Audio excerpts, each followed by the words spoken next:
এখন আমরা গতির সমীকরণ নিয়ে আলোচনা করব।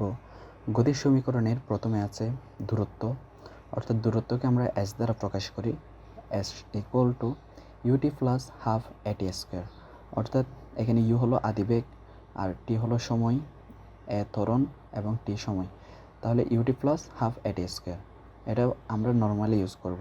যখন দূরত্ব বের করতে বলবে এই সূত্রটা আমরা নর্মালি ইউজ করব। আর এস সমান বিটি, এখানে সমবেগ যদি বলা হয় একটা গাড়ি সমবেগে চলতেছে বা একটা জিনিস সমবেগে চলতেছে, তখন আমরা সমবেগ বলা থাকলে এই সূত্রটা ইউজ করব। এখানে সমবেগ বি এর জায়গায় সমবেগটা বসাবো। আর যদি অন্য ক্ষেত্রে আমরা এস সমান u plus v divided by 2 into t, এই সূত্রটা আমরা ইউজ করতে পারি। এরপর আছে বেগ বি সমান ইউ প্লাস এটি, আরেকটা হলো বি স্কোয়ার সমান ইউ স্কোয়ার প্লাস 2as। যখন আমাদের সময় দেয়া থাকবে না কিন্তু বেগ নির্ণয় করতে বলবে, তখন আমরা এই সূত্রটা ইউজ করব, নিচেরটা। আর যখন সময় দেয়া থাকবে তখন আমরা উপরেরটা ইউজ করব। এখানে আমাদের যখন যেটা দেয়া থাকে, আমরা যদি সময় ত্বরণ দেয়া থাকে কিন্তু সময় দেয়া না থাকে, তখন আমরা নিচেরটা ইউজ করব। আর যদি সময় দেয়া থাকে এবং ত্বরণও দেওয়া থাকে, তখন আমরা উপরেরটা ইউজ করব। আর যদি সমবেগ বলা থাকে, তখন আমরা এস সমান বিটি এই সূত্রটা ইউজ করব। আর ত্বরণের ক্ষেত্রে ত্বরণের সূত্র একটাই, এ সমান v minus u divided by t. ত্বরণ মানে হলো বেগের পরিবর্তনের হার। বি মাইনাস ইউ, বি হলো শেষ বেগ এবং ইউ হলো আদি বেগ, অর্থাৎ যেখানে শেষ হয়েছে বেগটা আর যে বেগে শুরু হয়েছে, এই দুইটার পরিবর্তন এবং পরিবর্তনের হার। অর্থাৎ পদার্থবিজ্ঞানে কোনো কিছুর হার মানে হলো টি দিয়ে ভাগ করা। বেগের পরিবর্তনের হার হলো v minus u divided by t, এটা হলো বেগের পরিবর্তনের হার, এটাকে আমরা ত্বরণ বলবো। এখানে আছে আমাদের বিভিন্ন প্রতীক, এই প্রতীকগুলো আমাদের মনে রাখার সুবিধার্থে সবগুলো লিখে দেওয়া হলো। এস হলো দূরত্বকে আমরা এস দ্বারা প্রকাশ করি। আর এ হলো ত্বরণ, অ্যাক্সিলারেশন, ত্বরণ। এই ত্বরণের প্রথম অক্ষর হলো ত্বরণকে আমরা এ দ্বারা প্রকাশ করি। আর টি মানে হলো টাইম, অর্থাৎ সময়। এস এর একক হলো মিটার পার সেকেন্ড। টি এর একক হলো মিটার পার সেকেন্ড স্কোয়ার। আর সময় টি, এটাকে আমরা সেকেন্ড দ্বারা প্রকাশ করি। আর বি অথবা ইউ, বি এটা হলো শেষ বেগ,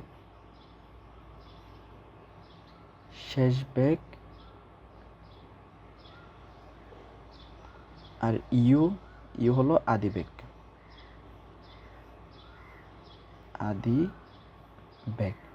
দুইটাই যেহেতু বেগ, এটার একক হবে মিটার পার সেকেন্ড আর এটার একক হবে মিটার পার সেকেন্ড। যেহেতু দুইটাই বেগ, আদি বেগ মানে হলো যে বেগে শুরু হয়েছে।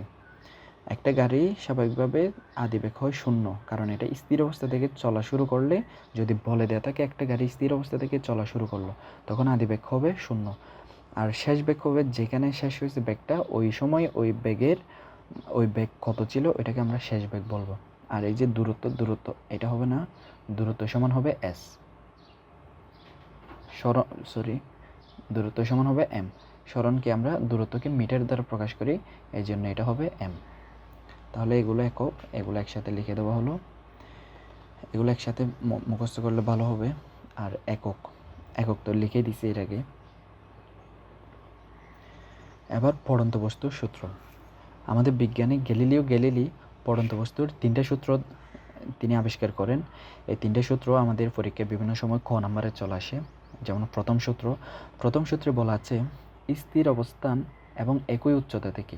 আমাদের পড়ন্ত বস্তুর বিভিন্ন সূত্রে বিভিন্ন কতগুলো কন্ডিশন থাকে।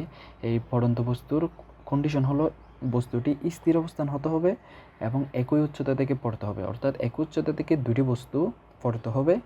এর আগে কোনো গতি থাকতে পারবে না, এটা দুইটা স্থির থেকেই পড়তে হবে। অর্থাৎ প্রথম সূত্র হলো স্থির অবস্থান এবং একই উচ্চতা থেকে বিনা বাধায় পড়ন্ত বস্তু সমান সময়ে সমান পথ অতিক্রম করবে। অর্থাৎ স্থির অবস্থান, আমরা দুইটা বস্তু স্থির আছে এবং একই উচ্চতা, দুইটা বস্তু একই উচ্চতায় আছে, ওইখান থেকে যদি আমরা ছেড়ে দিই বিনা বাধায় পড়তে হবে।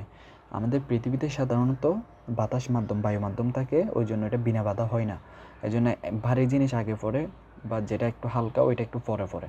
কিন্তু যদি বাতাস না থাকে, অর্থাৎ বিনা বাধায় বাতাসের কোনো বাধা থাকবে না বা অন্য কোনো বাধা থাকবে না, তখন স্থির অবস্থান এবং একই উচ্চতা থেকে দুইটা বস্তু যদি আমরা ছেড়ে দিই, তখন এটা সমান সময়ে সমান পথ অতিক্রম করবে।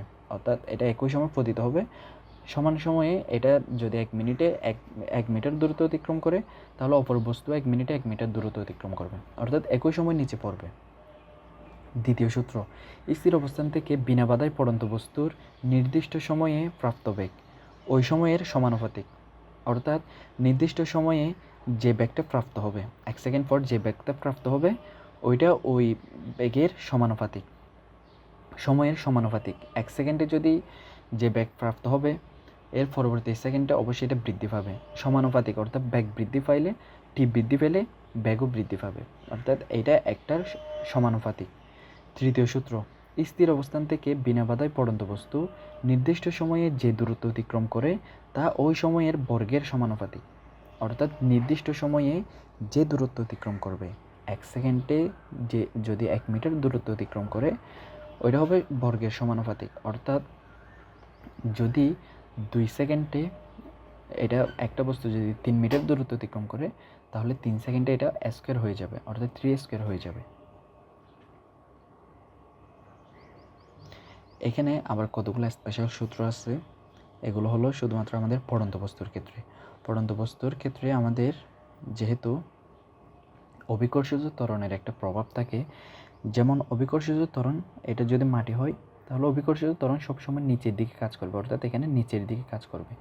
আমরা যদি কোনো একটা বস্তু উপর থেকে নিচের দিকে ফেলি, তখন এটা এখানে যেই ত্বরণটা হবে, আমাদের নর্মালি সরলরেখা বরাবর ত্বরণটা হবে এ, কিন্তু এখানে উচ্চতার কথা বলা থাকলে ত্বরণ হবে জি, অর্থাৎ অভিকর্ষজ ত্বরণ। এখানে অন্য কোনো ত্বরণ কাজ করবে না, এখানে অভিকর্ষজ ত্বরণ কাজ করবে। এটার এককও ত্বরণের মতো মিটার পার সেকেন্ড স্কোয়ার, কিন্তু এটাকে বলবো আমরা অভিকর্ষজ ত্বরণ। অর্থাৎ আমরা এর আগে পড়ছি বি সমান ইউ প্লাস এটি। যেহেতু এখানে পড়ন্ত বস্তু উপর থেকে নিচের দিকে পড়তেছে, তখন এটা রিপ্লেস হয়ে হবে অভিকর্ষজ ত্বরণ, এই ত্বরণটা অভিকর্ষজ ত্বরণ হয়ে যাবে। এই জন্য এখানে বলা আছে বি সমান ইউ প্লাস জিটি। আবার এর আগে পড়ছি আমরা এস সমান ইউটি প্লাস হাফ এ টি স্কোয়ার, হাফ এ টি স্কোয়ার। এটা যেহেতু পড়ন্ত বস্তুর ক্ষেত্রে এখানে অভিকর্ষজ ত্বরণ কাজ করবে, এই জন্য এই ত্বরণের ক্ষেত্রে আমরা জি বসাবো। জির মান স্বাভাবিকভাবে জির আদর্শ মান আমরা 9.8 মিটার পার সেকেন্ড স্কোয়ার এটা ধরি আমরা সবসময়।